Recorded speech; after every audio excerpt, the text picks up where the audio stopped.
Ciao a tutti e a tutte, bentornati e bentornate alle lezioni di grammatica o benvenute e benvenuti alle lezioni di grammatica se questa è la prima volta che capitate sul nostro canale, sul canale di Lernilango.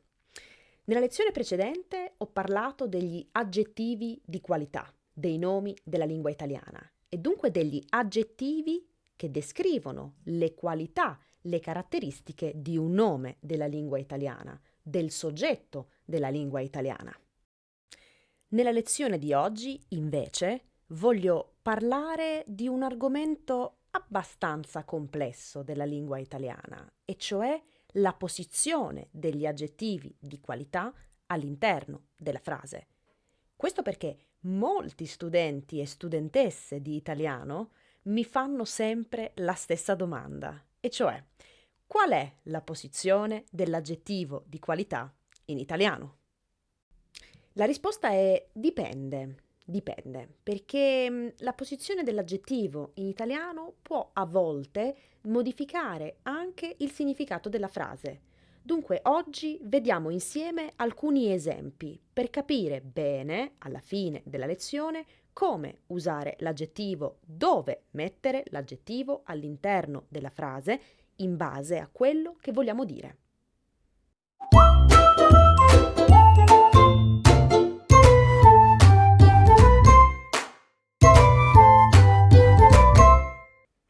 Incominciamo dunque ed incominciamo ad esplorare la posizione degli aggettivi di qualità all'interno della frase in italiano.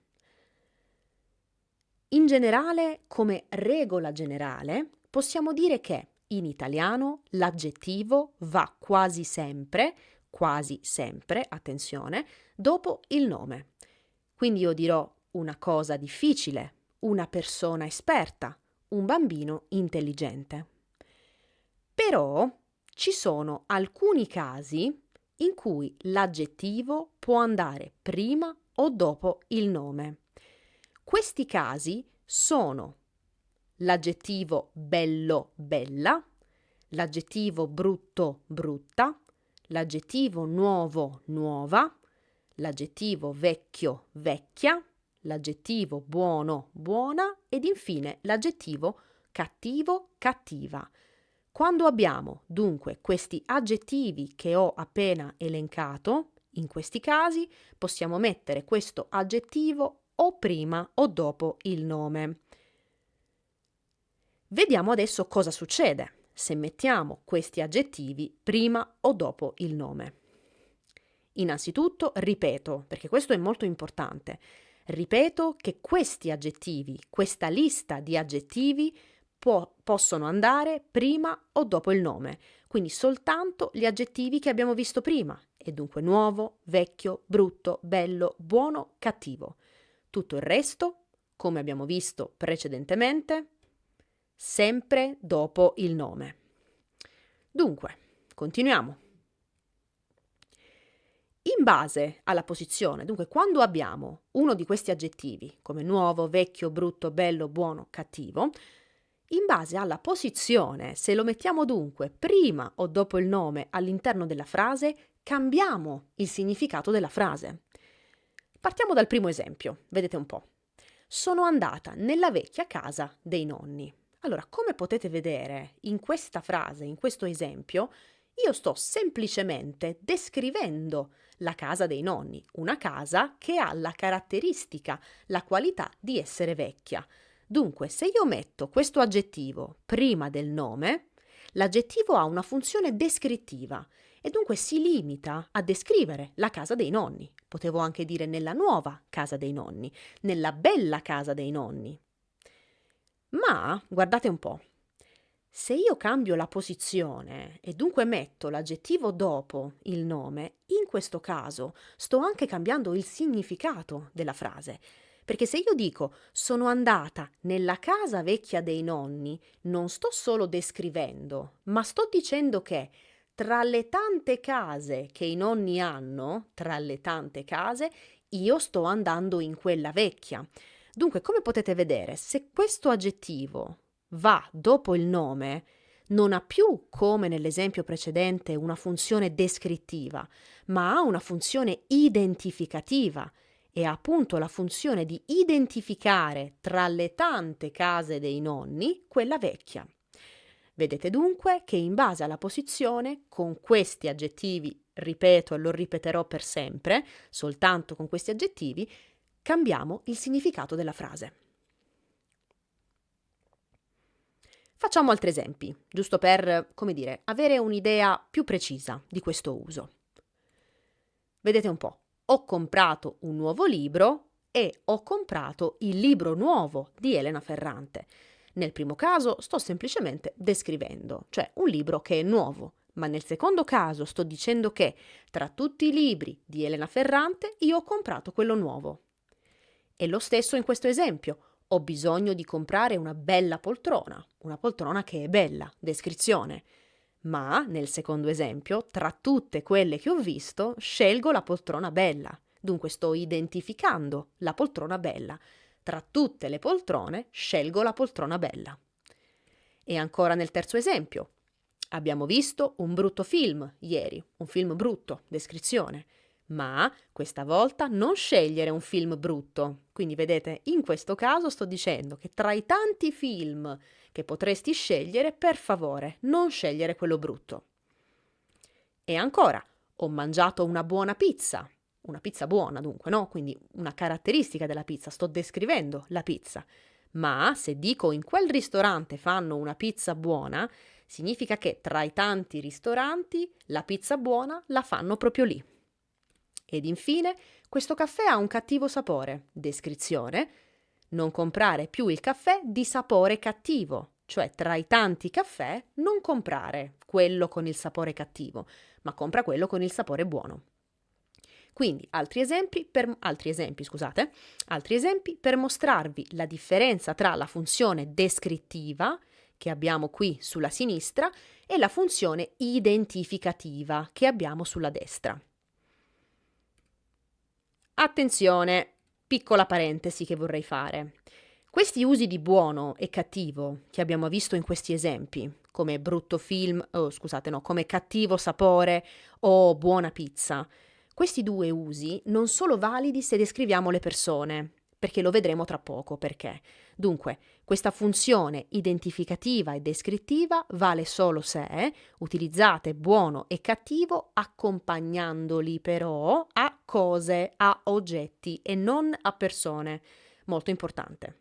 Quindi non posso dire abbiamo visto una buona persona, abbiamo visto una persona buona, o abbiamo visto una cattiva persona, abbiamo visto una persona cattiva. No, non ha questa funzione e lo spiegherò tra poco perché. Adesso invece vorrei mostrarvi altri casi relativi alla posizione dell'aggettivo. Il primo riguarda una lista di aggettivi che, se messi dopo il nome, hanno un significato figurato. Se messi invece prima del nome, hanno un significato letterale. Il secondo caso riguarda invece un elenco, una lista di aggettivi che vanno obbligatoriamente dopo il nome, quindi vanno sempre dopo il nome. L'ultimo caso riguarda invece alcune espressioni in cui l'aggettivo ha un significato, ha assunto nel tempo un significato diverso da quello letterale. Partiamo dal primo caso, per vedere appunto questi aggettivi che in base alla loro posizione possono avere un significato figurato o un significato letterale. Partiamo dal primo, vedete un po', l'aggettivo alto. Se io metto l'aggettivo alto, come in questo esempio, prima del nome, non sto dicendo un magistrato fisicamente alto, ma un magistrato alto in modo figurato, cioè un magistrato importante. Se invece metto l'aggettivo alto dopo il nome, sto descrivendo l'altezza, la statura del magistrato. Quindi in questo caso sto dicendo che il magistrato è fisicamente alto, è un uomo alto. Un altro caso simile è quello dell'aggettivo grosso. Quindi se io dico un grosso scrittore e dunque metto l'aggettivo prima, sto dicendo grosso fisicamente, ma sto dicendo grosso nel senso di importante. Se invece lo metto dopo il nome, sto dicendo grosso nel senso di grosso fisicamente. Quindi la parola grosso si riferisce al peso del nostro scrittore, al peso fisico. Un altro esempio è l'aggettivo vecchio. Se metto vecchio prima del nome, vedete, ha il significato di da lungo tempo, da tanto tempo, di vecchia data. Quindi un vecchio amico è un amico che è mio amico da tanto tempo, mentre un amico vecchio è un amico vecchio d'età, cioè un amico che è, come dire, avanti negli anni, che è abbastanza vecchio. Un altro caso simile è quello dell'aggettivo buono-cattivo, di cui vi ho parlato nella slide precedente. Questo perché, vedete, se noi mettiamo con le persone, soltanto con le persone, l'aggettivo buono o cattivo prima del nome di persona, intendiamo esperto. Quindi un buon o un cattivo medico è un medico esperto nella sua professione. Se invece noi, come in questo caso, lo mettiamo dopo, quindi un medico buono o cattivo, in questo caso non ci stiamo riferendo alla professione del medico, quindi alla sua capacità di essere un medico, ma ci stiamo riferendo alla sua personalità. Dicendo questa frase, noi intendiamo che questo medico è una persona buona dal punto di vista della personalità, caratterialmente buona o una persona cattiva. Lo stesso vale per l'aggettivo certo, certa, certi, certe. Vedete, certe informazioni, se io metto l'aggettivo certe prima del nome informazioni, significa alcune. Ho bisogno di certe informazioni, ho bisogno di alcune informazioni. Ma se vedete, io metto certe dopo informazioni, il significato cambia e dunque ho bisogno di informazioni certe significa ho bisogno di informazioni sicure. Lo stesso vale per l'aggettivo diverso. Vedete? Leggo diversi libri significa molti libri, ma se io dico leggo libri diversi, significa che leggo libri di tipo diverso, di genere diverso. O ancora, l'aggettivo grande, vedete? Un grande dipinto è un dipinto importante, quindi un dipinto famoso, mentre un dipinto grande è un dipinto grande ma di dimensioni, grande di dimensioni. Lo stesso possiamo dire con l'aggettivo nuovo, quindi un nuovo telefono significa un altro telefono. Ho bisogno di un nuovo telefono, ho bisogno di un altro telefono. Ma se io dico ho bisogno di un telefono nuovo, significa che ho bisogno di un telefono nuovo e quindi non di un telefono usato. Infine, povero. Se metto povero prima del nome, io sto dicendo povero bambino, è come se sto provando pietà per questo bambino. Ma se metto invece povero dopo bambino, significa semplicemente un bambino non ricco, cioè un bambino povero. Vediamo adesso i casi in cui l'aggettivo va sempre dopo il nome. Innanzitutto, l'aggettivo va dopo il nome quando all'aggettivo sono attaccati prefissi o suffissi, come ad esempio super piccola e piccolina. In questi casi non diremo mai una piccolina casa, no, ma una casa piccolina. E lo stesso vale per super piccola. Non diremo mai una super piccola casa, ma una casa super piccola. Un altro caso è quando l'aggettivo è legato ad un complemento, come in questo esempio, vedete? Una casa piena di che cosa? Di libri. Dunque, non diremo mai una piena casa di libri o una piena di libri casa. No, diremo sempre invece una casa piena di libri, una casa piena di amore, una famiglia piena di amore. Un altro caso è quando l'aggettivo è o un participio presente, come tagliente, vedete, o un participio passato, come preferito. Tagliente viene da tagliare, preferito viene da preferire. In questi casi non diremo mai un tagliente coltello, scusate, ho fatto un errore. Non diremo mai un tagliente coltello, no, ma diremo sempre un coltello tagliente. E di nuovo ho fatto l'errore, ho messo una, scusate. Dunque, in questi casi, errore a parte, l'aggettivo va sempre dopo e anche con il participio passato. Dunque diremo una canzone preferita, non una preferita canzone. Ed infine, ultimo caso, l'aggettivo va sempre dopo il nome se questo aggettivo deriva da un nome, come ad esempio solare, che deriva da sole, lunare, che deriva da luna, estivo, che deriva da estate, aereo, che deriva da aereo, elettrico, che deriva da elettricità. In questi casi non diremo mai l'estiva stagione o l'autunnale stagione o l'invernale stagione, ma diremo sempre la stagione estiva, la stagione invernale, la stagione autunnale. Vediamo l'ultimo caso, ossia il caso delle espressioni fisse, cioè quei casi in cui l'aggettivo si è sviluppato in un modo particolare, si è sviluppato in alcune espressioni fisse e non ha mantenuto in queste espressioni fisse il suo significato originale. Un caso è la bella vita. La bella vita non significa una vita bella esteticamente, ma significa una vita agiata, cioè una vita piena di ricchezze, diciamo, una vita senza pensieri.